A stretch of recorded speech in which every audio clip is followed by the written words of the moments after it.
एक गांव में सरोजा नाम की एक महिला रहती थी। बेटा सुरेश बहुत बड़ा काम करता था और काम के सिलसिले से विदेश यात्रा करते रहता था। सरोजा ने अपने बेटे की शादी कराने का सोचा और सोचा कि लड़की शिक्षित होगी तो अच्छा रहेगा। इसी वजह से उसने अनामिका को चुना शादी के लिए। फिर सुरेश अमेरिका चला गया और उसके बाद अनामिका और सासू माँ घर पे ही रहने लगे। अनामिका का जन्म और पालन पोषण शहर में होने के कारण वो बस आराम करती थी और आनंद लेती थी।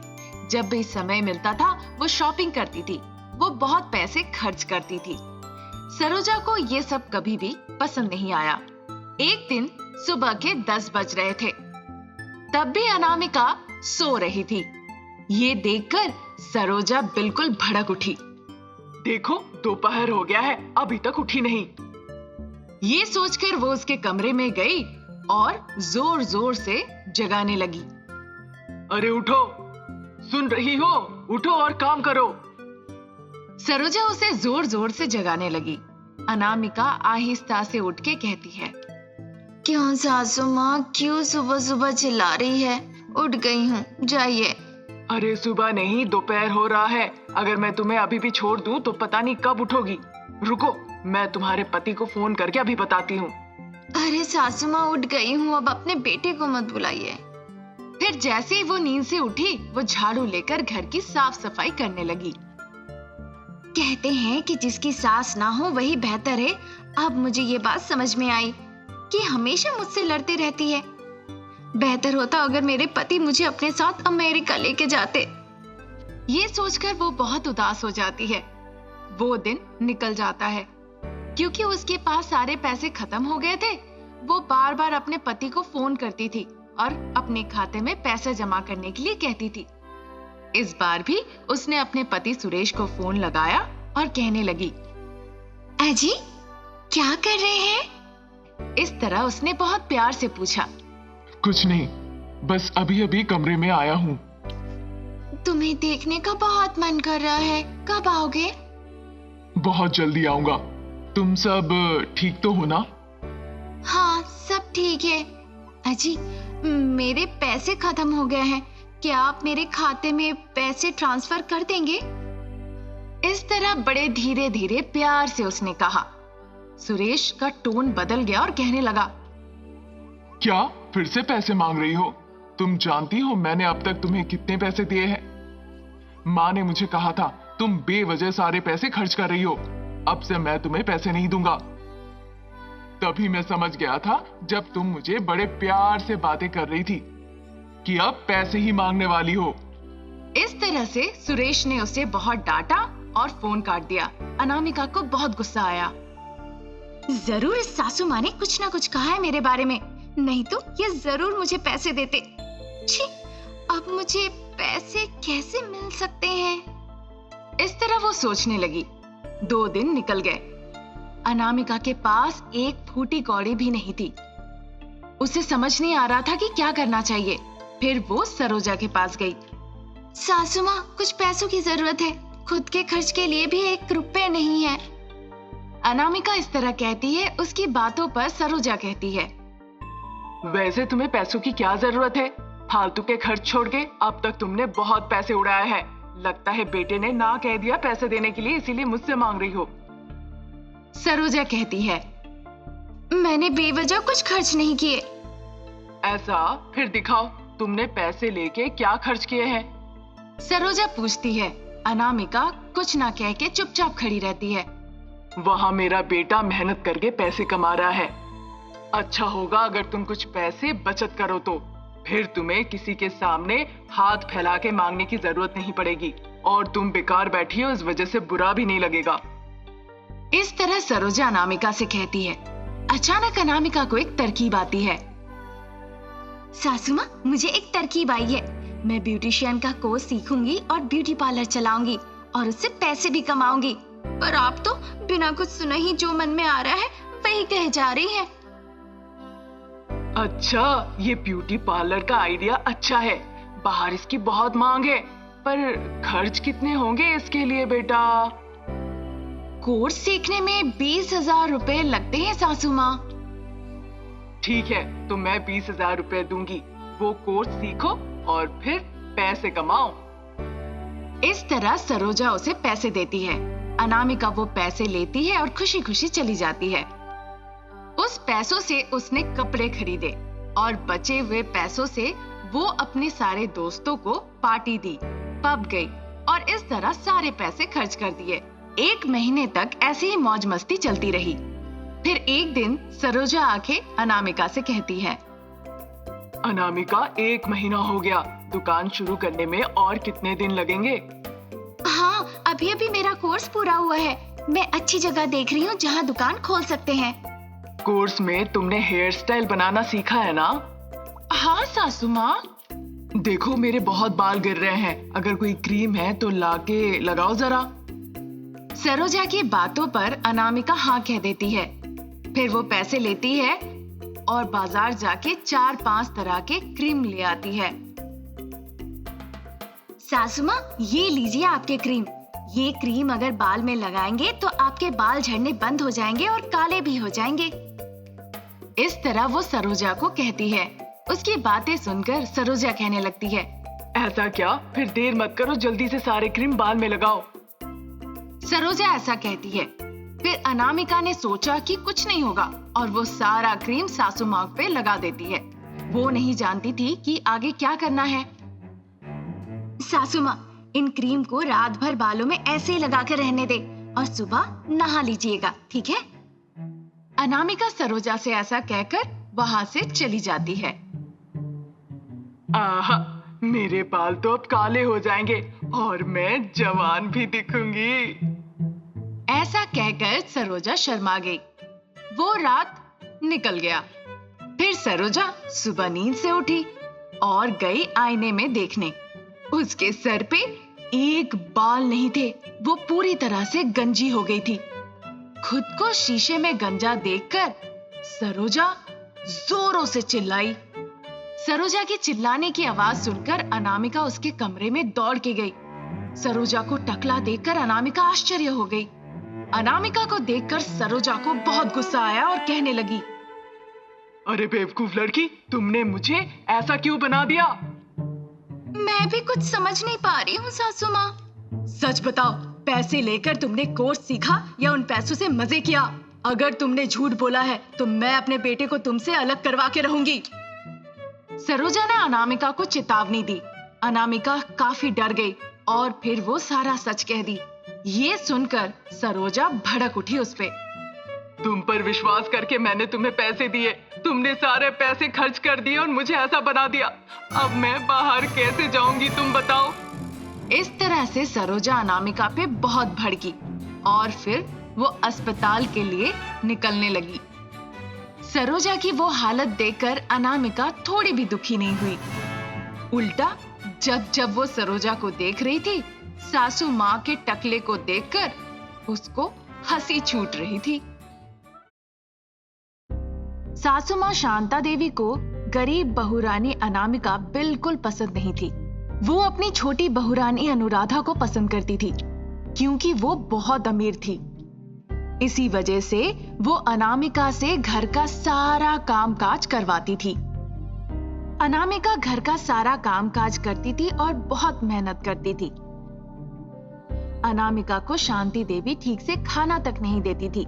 ये सब देखकर बेटा विनोद अपनी माँ के पास जाकर एक दिन कहने लगता है, माँ, मैं देख रहा हूँ जिस दिन से मेरी पत्नी इस घर में आई है तब से वो घर का सारा काम कर रही है, पर तुम अपनी छोटी बहू से कुछ काम नहीं करवाती। मैं प्यार करके उससे शादी किया हूँ, उसके पास पैसे नहीं है इसलिए तुम ऐसा कर रही हो।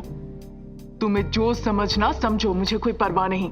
घर का काम करने में कोई बुराई नहीं है। छोटी बहू की थोड़ी तबीयत ठीक नहीं है इसीलिए तुम्हारी पत्नी काम कर रही है, इसमें गलत क्या है? क्या कोई गलत नहीं? आप इस तरह क्यों बात कर रही है?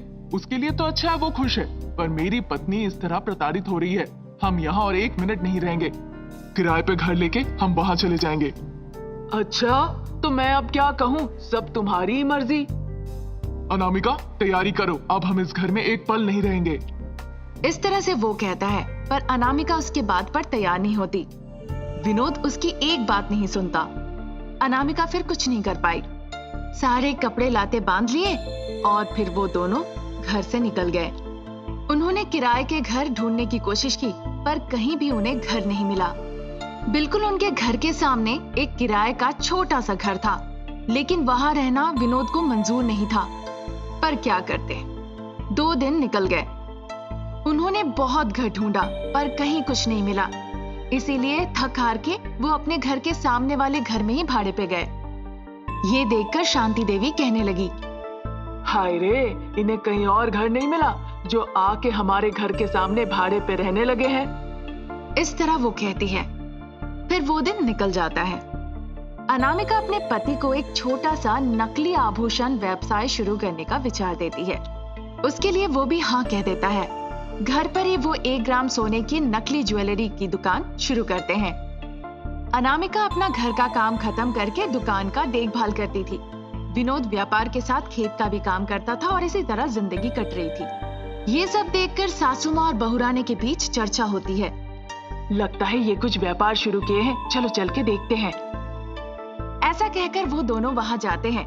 अनामिका उन दोनों को देखकर बहुत खुश होती है।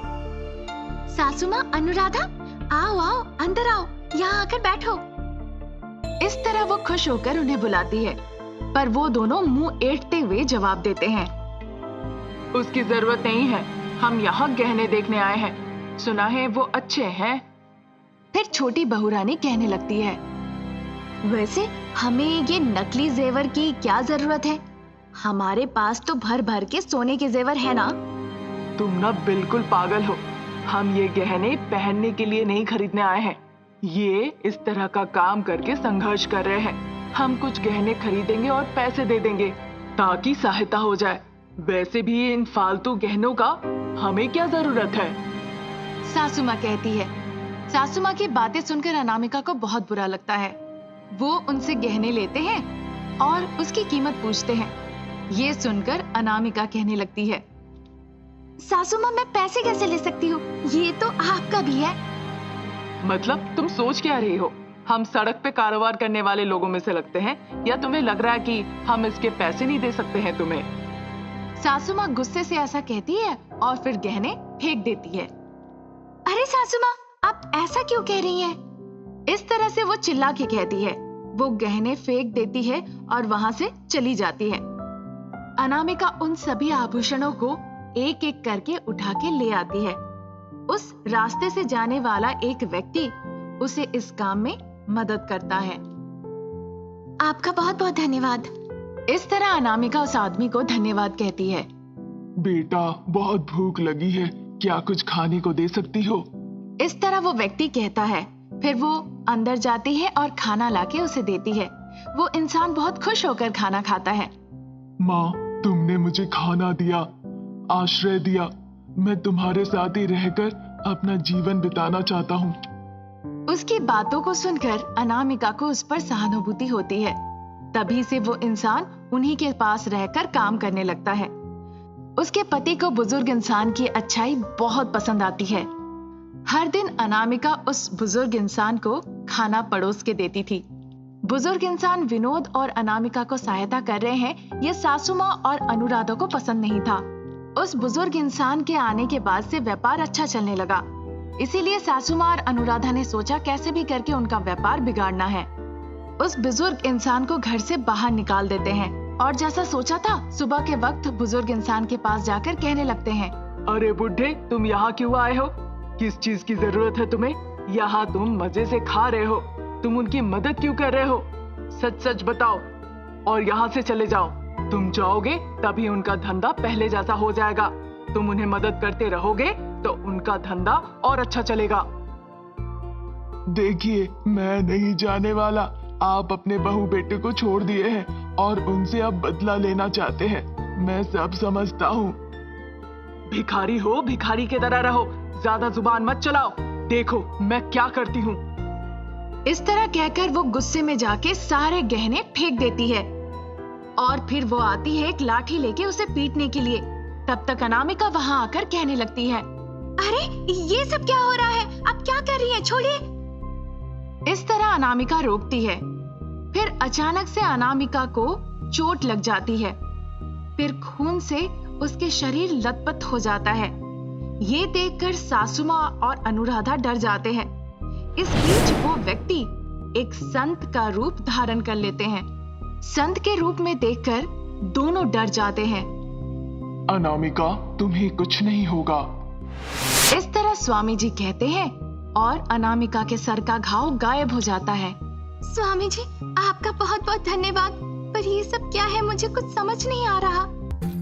मैं एक श्राप की वजह से इस रूप में बदल गया था। यदि मैं एक परिवार के साथ रहकर उनके घर में 41 दिनों तक भोजन करूं, उनकी सहायता करूं, तो अपनी श्राप से मैं छुटकारा पा सकता था।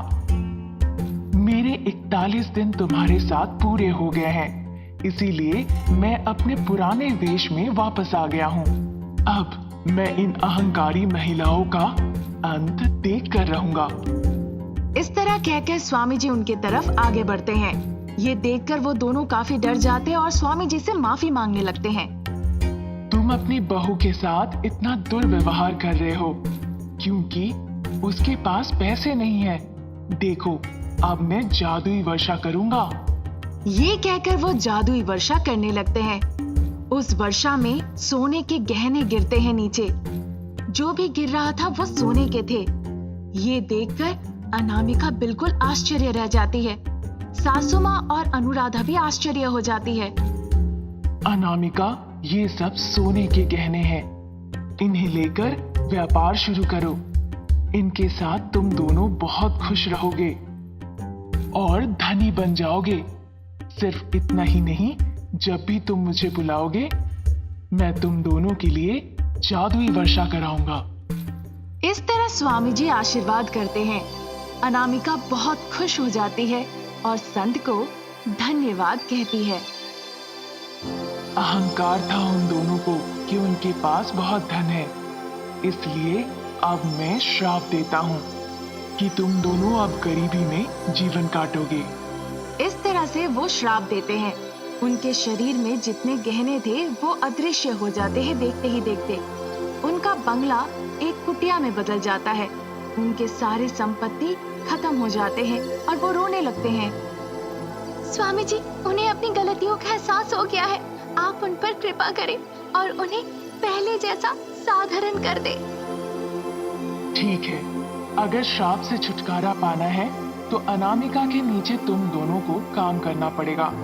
कुछ दिनों के बाद अगर तुम दोनों ने अपना व्यवहार बदल लिया तो तुम दोनों को श्राप से छुटकारा मिल जाएगा। ये कहकर संत वहां से चले जाते हैं। फिर सासू माँ और अनुराधा अनामिका के नीचे नौकर के तौर पे काम करते हैं। कुछ दिनों के बाद अनामिका बहुत अमीर हो जाती है। अनामिका जब भी कहती थी, सोने की बरसात होने लगती थी और इस तरह उन जेवरों की सहायता से वो कई गरीबों का पेट भी भरती थी, उनको उपहार स्वरूप भी देती थी और अनामिका उनकी जिंदगी को बदलने में मदद करती थी। कुछ दिनों के बाद सासू माँ और अनुराधा का अहंकार कम हो जाता है। जैसे ही उनका अहंकार कम होता है, उनका अभिशाप गायब हो जाता है और वो सामान्य हो जाते हैं। तब से वो सब कुछ भूल के एक साथ मिलकर खुशी खुशी जीवन व्यतीत करते हैं।